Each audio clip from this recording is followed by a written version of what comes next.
Hi అందరికీ. మ్యాంగోతో sweet చేసిన నేను, నచ్చితే ట్రై చేయండి. ఫస్ట్ మాగిన మామిడి పండు ముక్కలు కట్ చేసుకొని మిక్సీకి పేస్ట్ చేసుకోవాలా, నీళ్ళు వేయకూడదు. మెత్తగా గ్రైండ్ చేసుకున్నాక ఇలాచీ పౌడర్ వేసి మైదాలో కావాల్సినంత మైదా తీసుకోవాలా, ఎన్ని అట్లు కావాలంటే అన్ని. మైదాలో కొంచెం ఇలాచీ పౌడరు, వంట సోడా వేసుకోవాలా, బేకింగ్ సోడా, వంట సోడా ఏదైనా వేసుకోవచ్చు.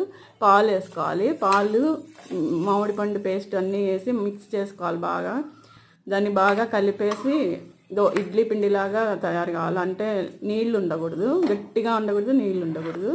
ఇడ్లీ పిండిలాగా కలుపుకొని ఒక 10 నిమిషాలు పక్కన పెట్టేయాలా. పిండి పొంగినాక దాన్ని దోశ పెనం మీద దోశలాగా కావాల్సిన సైజులో వేసేసుకొని కాల్ చేసుకుంటే నెయ్యి కానీ నూనె కానీ వేసి బొబ్బట్లలాగా వస్తాయి. భక్షాలు, బొబ్బట్లు, ఓళిగా ఏదైనా స్వీట్ రెడీ అవుతుంది. బాగుంటాయి, టేస్టీగా ట్రై చేయండి. బాయ్.